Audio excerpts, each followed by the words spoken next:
Hi Madrid Nation! Ayan, nandito tayo ngayon sa ating conference area. Nag-ready na tayo kasi meron nga tayong pictorial para sa ating Miss Madrid Philippines 2023. Kaya mamaya sisilipin din natin yung ibang candidates kasi nasa ibang conference room sila. So, yung iba kasing conference room is medyo puno na, kaya dito muna tayo sa area na to. And very exciting tong video na to kasi makikilala nyo na yung ating Miss Madrid Candidates 2023. Alright, so mag-aayos muna ako kasi kilay is life tayo. So, tabu!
Hi Madrid Nation! So, andito tayo ngayon sa 5th floor ng ating QC branch ng SP Madrid. Ngayon is, nagkakaroon na nga tayo ng video shoot dito sa 5th floor. So, mag-interview tayo ng ilan sa mga candidates. Tapos, tatanungin natin sila kung ano yung preparation nila para ngayong araw sa ating pictorial and video shoot. So, tara! Hello, Miss Eliza! Ayan, saang branch ka? Cagayan de Oro. So, ano yung preparation mo na ginawa for today's pictorial and video shoot? Okay. Actually, after work kahapon, umuwi ka agad ako sa bahay para magpahinga kasi I need beauty rest. Lahat tayo need beauty rest para fresh pagkagising. And before event or before ng pictorial, naghanap din ako agad ng mga isusuot ko kasi mahirap na yung ma-hassle ka. And workout, syempre, para ma-energize yung katawan natin, para meron tayong energy during photoshoot and pictorial. So yun lang naman yung ginawa kong preparation. Alright, once again, ito po si Miss Liza, ang nire-represent niya ay Cagayan de Oro! So ayan, go Cagayan! Thank you! My name is Mary Rose Magracia, representing Zamboanga.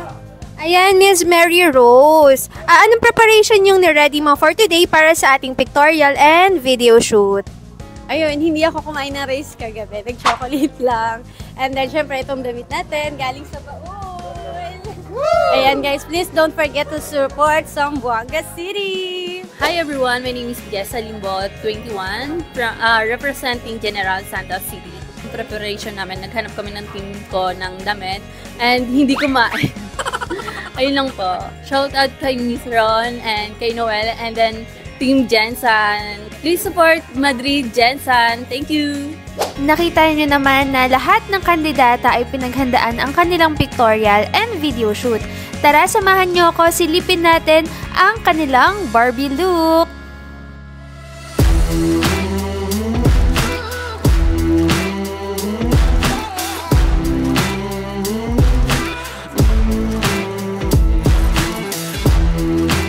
Hello Madrid Nation! Ipapakita ko nga sa inyo yung ating behind the scene para sa pictorial and video shoot natin dito para sa ating Miss Madrid Philippines 2023.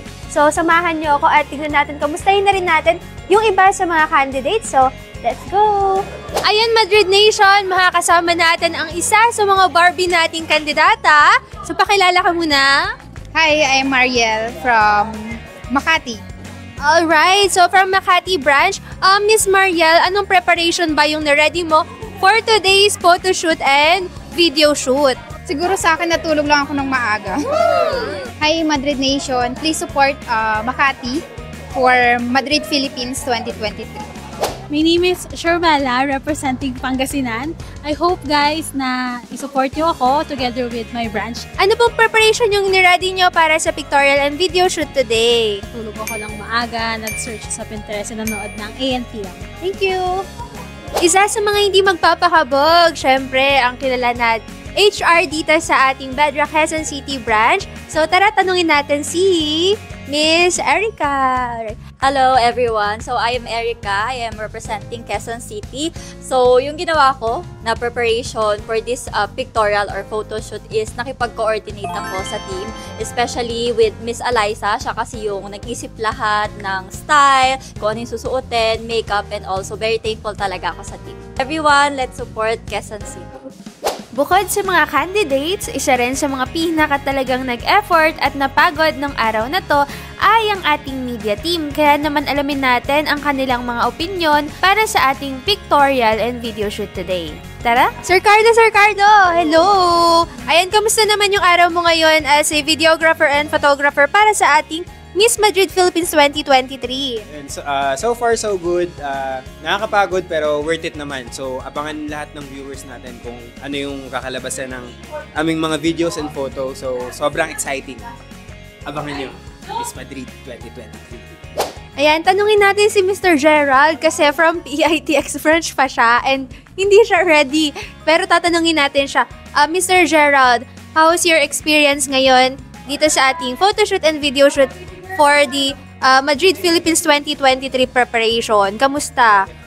Siyempre, masaya naman yung experience ko. Ayun, ngayon nga lang ako nakapunta dito sa QC branch din. Ayun, masaya nga naman na tumutulong po ako sa team ko. So, yun, good luck sa mga candidates. Thank you for watching, Madrid Nation! Marami pa kayong mga susunod na abangan.